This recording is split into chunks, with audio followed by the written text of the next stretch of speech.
Trump, U.S. totally prepared for devastating action against N. Korea, kill Kim Jong-un.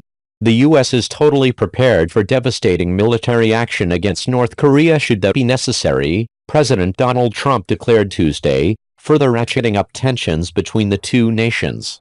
If we take that option, it will be devastating, Trump said during a joint press conference from the White House Rose Garden with Spanish Prime Minister Mariano Rajoy. That's called the military option. If we have to take it, we will, the president said, adding that while it was not the preferred course, the U.S. was nonetheless totally prepared for it. Trump said the time had come for the world to isolate the North Korean menace and dictator Kim Jong-un for behaving very badly and saying things that should never ever be said.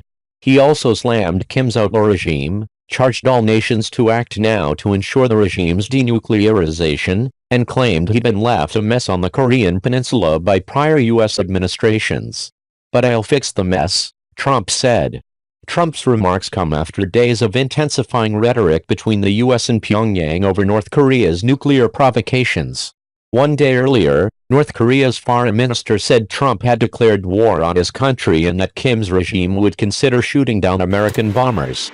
Foreign Minister Ri Yong-ho told reporters in New York on Monday that Trump claimed that our leadership wouldn't be around much longer and he declared a war on our country. Even the fact that this comes from someone who is currently holding the seat of the U.S. presidency is clearly a declaration of war. The White House, in turn, rejected the notion it had declared war, and writ North Korea's talk of shooting down American planes as absurd. We have not declared war on North Korea and, frankly, the suggestion of that is absurd, White House Press Secretary Sarah Huckabee Sanders said at a press briefing Monday. A nuclearized North Korea that is contained and deterred, but still nuclear, or would it have to abandon nuclear weapons, and would military action on the part of the United States be one of the options necessary to achieve that goal? Military action would certainly be an option. Is it inevitable? Nothing's inevitable. It would be great if something else could be worked out.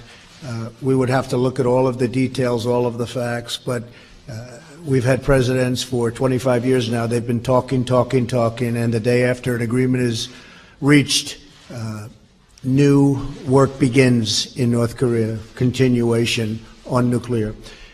So I would prefer not going the route of the military, but it's something certainly that could happen. Our military has never been stronger. We are in a position now, and you know the new orders, you see the numbers just like I see the new numbers. It's been tens of billions of dollars more in investment. And each day new equipment is delivered, new and beautiful equipment, the best in the world, the best anywhere in the world, by far. Hopefully we're not going to have to use it on North Korea. If we do use it on North Korea, it will be a very sad day for North Korea. Do you have a question for the Emir?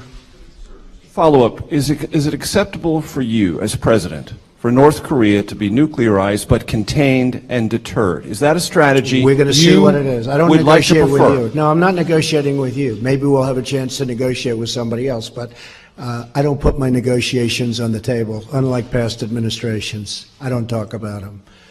But I can tell you that North Korea is behaving badly, and it's got to stop.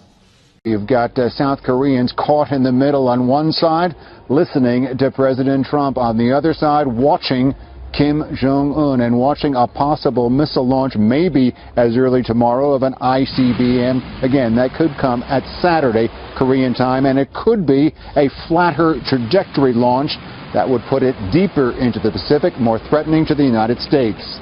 But it could come earlier, or it could come later, or maybe next month. That's the hitch with Kim Jong-un. You're never too sure what he's going to do because he likes to keep his neighbors, the world, guessing and on high alert. Here in South Korea, the military at least seems to be on wartime footing. The South Korean forces wrapping up exercises that we've been tracking all this week following last weekend's nuclear test by North Korea. There are more, we are told, next week involving the U.S. Marines. Finally, a protest in Seoul here, blasting Kim Jong-un, appearing to praise President Trump.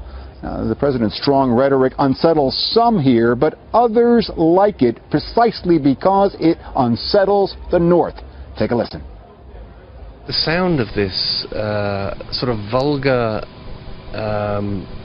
you know, sticking it to the North Koreans, they kind of like that because they know that the North Koreans pay attention to this. They're trying to figure this out, and that's good. That's a good thing. Yeah, I think it's a good thing. The hitch, according to analyst Breen, however, is if President Trump a year from now or 2 years from now is still threatening military action. The words might lose a little bit of their punch, according to Breen.